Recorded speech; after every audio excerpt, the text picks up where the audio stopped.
Ya, Assalamualaikum warahmatullahi wabarakatuh. Oke, hari ini saya mau menjelaskan tentang em, public relations, khususnya tentang PR dan hubungannya dengan cara komunikasi dan berinteraksi.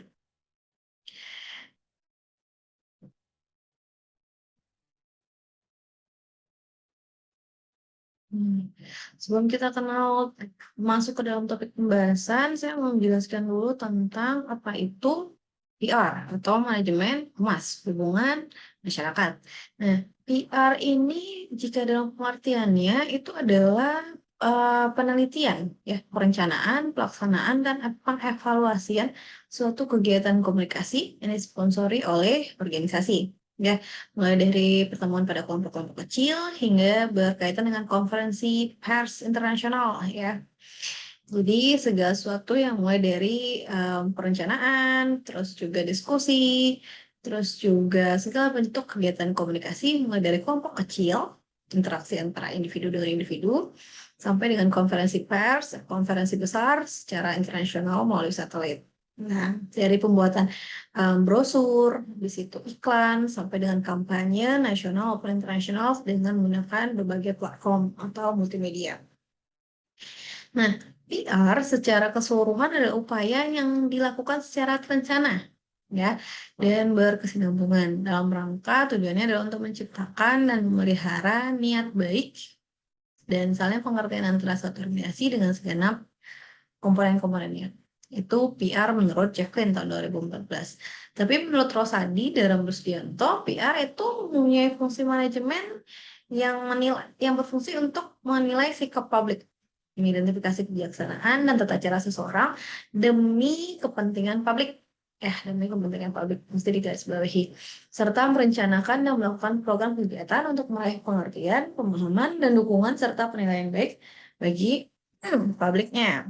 Ya, bagaimana cara manajemen untuk mengidentifikasi kebijaksanaannya dan tata cara seseorang demi kepentingan publik, ya, demi kepentingan cara seseorang terhadap kepentingan publik dalam melakukan program kegiatan.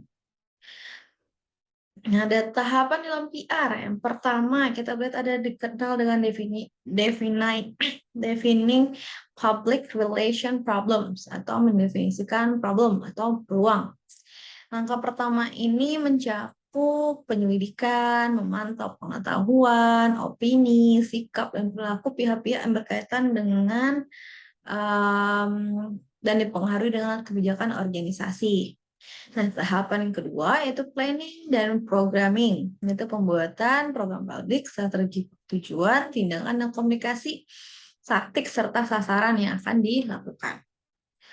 Lalu yang ketiga, taking action and communicating. Berarti melakukan tindakan, implementasikan program, aksi, dan mengkomunikasikannya. Yang tujuannya untuk tujuan tertentu, ya, untuk mencapai tujuan-tujuan tertentu dalam program humas tadi. Dan terakhir baru evaluation program. Nah, melakukan evaluasi penilaian terhadap implementasi atau penerapan yang sudah dilakukan. Ya, dia dari mana? Dari hasil. Nah, peran tugas dan fungsi PR itu ada 6 secara garis besar ya. Oh, enggak, lebih banyak lagi. Yang pertama itu perannya berfungsi sebagai manipulatif. Apa sih maksudnya? Peran manipulatif itu peran yang di peran sebagai peran yang mana dia itu mengupayakan mempengaruhi individu, kelompok, atau publik dengan mengubah atau memengaruhi pendapat dan opini publik melalui teknik-teknik kegiatan komunikasi PR yang menguntungkan organisasi. Yang kedua ada yang namanya teknik kuratif, upaya pemulihan atau perbaikan dari kegagalan-kegagalan yang telah dilakukan oleh organisasi sehingga citra negatif dari organisasi bisa kembali baik. Yang ketiga, preventif atau pencegahan, tindakan pencegahan resiko yang menyediakan resiko kerugian yang lebih besar di masa yang mendatang. Yang keempat ada namanya promosi, ya, upaya yang melakukan, yang mendorong atau memotivasi untuk memajukan usaha komersial yang bertujuannya adalah profit atau keuntungan. Yang kelima ada yang dikenal dengan perannya sebagai pendidikan, yaitu memberikan informasi atau penyebarluasan informasi program dengan cara peningkatan pengetahuan dari publik. Yang keenam itu tentang menjabarkan misi visi organisasi yang dibawa oleh organisasi. Fungsi PR dalam manajemen humas. Nah, tujuannya yang pertama tadi udah jelas ya dari pengertiannya. Tujuannya yang pertama sebagai penelitian, sebagai research, habis itu sebagai perencanaan, ya. Terus pengorganisasian dan juga administrasi. Administrasi ini menyangkut apa? Menyangkut masalah perencanaan, pelaksanaan, evaluasi, dokumentasi, sistem pengarsipan dan pencatatan. Fungsi yang kelima yaitu sebagai produksi. Produksi apa sih? Produksi dalam promosi yang dilakukan dalam humas. Ya, dalam upaya mendukung perluasan atau pemasaran produk atau nama dan pengaruh pada sebuah organisasi. Yang kelima, partisipasi komunitas, ya, menimbulkan timbal balik dengan komunitas masyarakat atau publik untuk membangun citra. Yang terakhir, fungsinya sebagai advisory atau pemberi nasihat, sumbang saran kepada manajemen dan pimpinan perusahaan dengan kebijakan organisasi. Nah, dalam menjalankan fungsinya, humas ini ada kegiatan-kegiatannya yang berupa pencarian fakta, perencanaan, fakta tentang apa yang terjadi di lapangan, misalnya laporan-laporan, lalu ada perencanaan atau planning, ada juga tentang komunikasi, cara menyampaikan peran-peran humas, dan yang terakhir evaluasi. Nah, dalam meningkatkan upaya humas, upaya humas berupa efektivitas dan efisiensi. Efektivitas dalam berhasil mencapai tujuan, dan efisiensi dengan ketepatan mengolah keuangan dana secara tepat. Kita masuk ke dalam model praktik humas. Ya, yang pertama ada model propaganda atau pers dan model propaganda. Itu apa sih maksudnya? Humas melakukan propaganda melalui komunikasi searah, ya, dengan tujuan memberikan publisitas yang menguntungkan. Model ini terkadang memberikan informasi yang tidak jujur atau mengandung ketidakbenaran melalui upaya manipulasi hal negatif atas lembaga atau organisasinya. Oke. Yang kedua adalah model informasi publik, yaitu sebagai PR sebagai wartawan yang memberikan informasi kepada publik dan mengendalikan berita. Ini contohnya gimana kalau propaganda itu misalnya kayak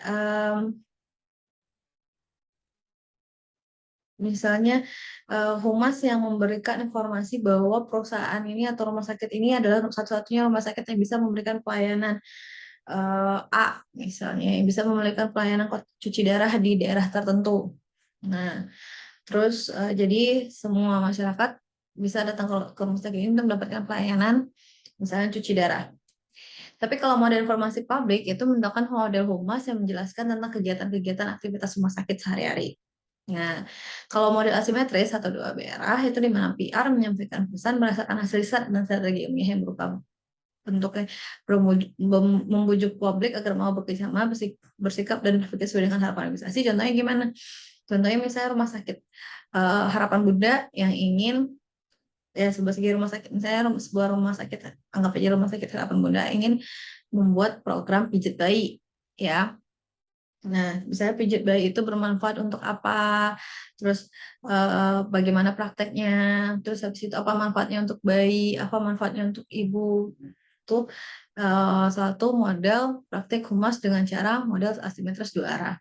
Kalau simetris dua arah, PR melakukan berdasarkan penelitian menggunakan teknik komunikasi untuk mengolah konflik dan memperbaiki pemahaman publik secara strategis.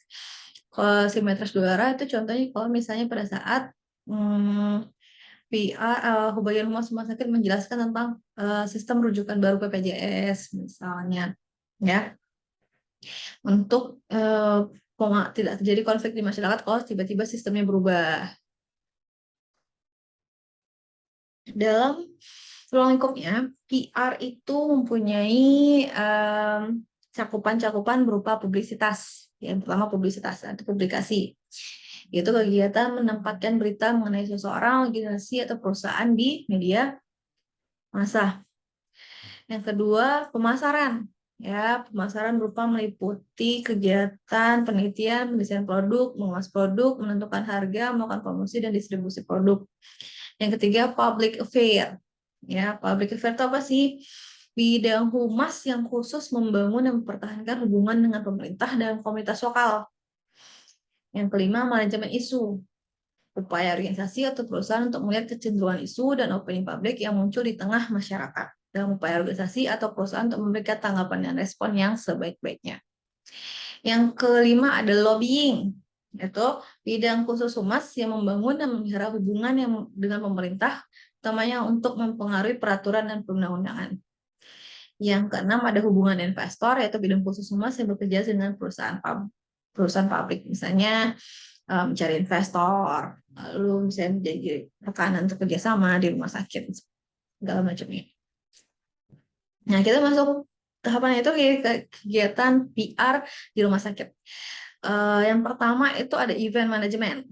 Ya, terus yang kedua ada publicity, public information, communication relation, dan government relation atau lebih. Yang pertama event management itu mengorganisasikan special event seperti hari bebas berkunjung, habis itu hari pertemuan atau conference, habis itu ada exhibition di rumah sakit juga, misalnya ada hari kegiatan khusus rumah sakit, misalnya kayak ulang tahun rumah sakit dengan mendatangkan pemberian penyuluhan materi, penyuluhan kepada pasien, keluarga pasien.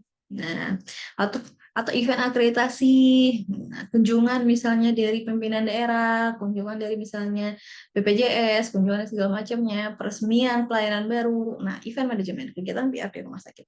Yang kedua ada publicity, atau mempublikasikan kegiatan-kegiatan yang sedang dan telah dilakukan oleh mass media. Publikasi dengan kegiatan CS. Contohnya publikasi kegiatan CSR rumah sakit. Terus yang ketiga ada public information, memberikan informasi tentang produksi dan memberikan informasi kit yang berisi detail kegiatan dari event yang dilaksanakan. Public information bisa dilihat misalnya kayak website rumah sakit, habis itu kalau misalnya dulu banget itu ada namanya mading di rumah sakit atau media informasi di rumah sakit. Terus juga ada standing banner tentang bagaimana tata cara pendaftaran, pelayanan apa aja di rumah sakit. Nah, itu ada public information. Kegiatan yang keempat ada community relation, yaitu mengundang publik untuk hadir pada event yang diselenggarakan perusahaan, misalnya dari diselenggarakan oleh rumah sakit. Contohnya mitra kerjasama dengan acara ulang tahun rumah sakit, mengundang pasien atau mengundang keluarga pasien ke rumah sakit. Terus habis itu ada event pertemuan dengan para dokter, misalnya temu ramah dengan para dokter atau hal biasa rumah sakit. Yang kelima ada government relation atau lobbying yang mengundang pejabat tinggi untuk berkenan hadir membuka event yang dilaksanakan. Ya, lobby kepada pemerintah, misalnya rumah sakit ingin membuat U-turn di depannya, habis itu atau misalnya rumah sakit ingin membuka program baru, pelayanan baru, atau bekerjasama dengan bagian pemerintah tentang A, B, C, D. Nah, itu itu dilakukan oleh PR rumah sakit. Oke, sepertinya itu saja yang bisa jelaskan. Nanti jika ada pertanyaan silakan tinggalkan. Silakan kita bisa diskusi lebih lanjut.